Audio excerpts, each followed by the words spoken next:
Good morning. On my morning walk, morning thoughts. The recent remark by Donald Trump referring to Ketanji Brown Jackson as having a low IQ is not simply a personal insult. It fits a broader pattern that many scholars and analysts identify as passive-aggressive or coded racism.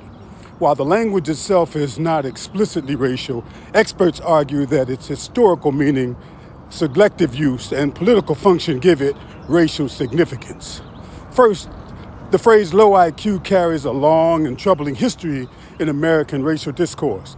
During the 19th and early 20th century, so-called scientific racism promoted the false idea that black people were intellectually inferior to whites.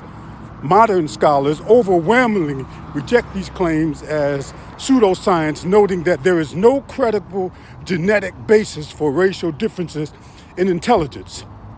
Scientific racism has been widely debunked, yet its language persists in coded forms. Communication scholars argue that when contemporary political figures use terms like low IQ disproportionately towards people of color, they are tapping into this historical narrative. Professor Karen Vaspy Anderson explains that labeling black individuals as intellectually inferior functions as a racial dog whistle with a long history in the U.S. Dog whistle refers to language that appears neutral on the surface, but signals deeper meanings to a particular audience, allowing the speaker to deny racist intent while still activating racial stereotypes. And Donald Trump has become a master of this. Second, the pattern of usage matters. Reporting on Trump's rhetoric shows that he has applied the low IQ label repeatedly, but more frequently towards people of color, especially black public figures. This selective targeting strengthens the argument that the phrase is not random. It's not a random insult, but part of a radicalized rhetorical strategy.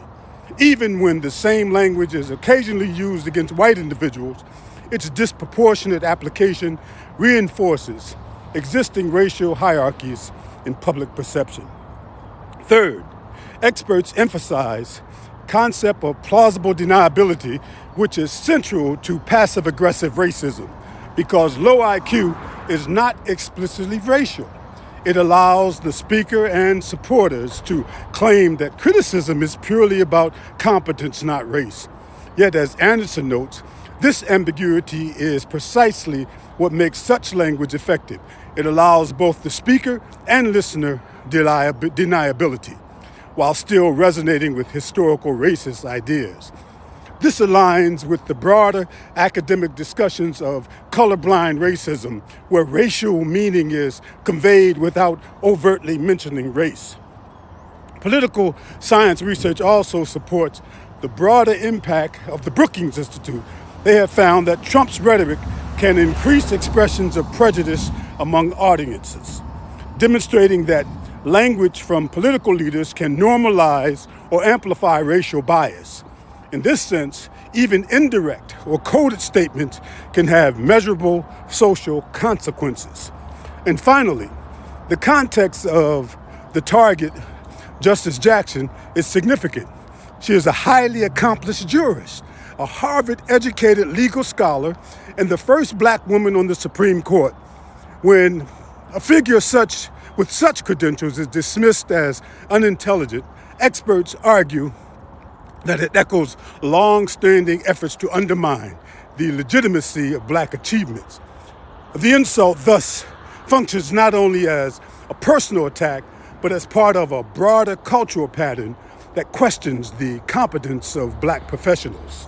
We have to be conscious of this, and we have to understand this, because in conclusion, Trump's low IQ comments can be understood as passive-aggressive racism because it draws on historically racist ideas about intelligence, is disproportionately applied to people of color, and operates through coded language that still allows for plausible deniability while still signaling bias.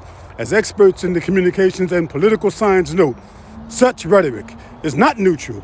It reflects and reinforces deeper racial narratives embedded in American history. These are, again, just my morning thoughts on my morning walk.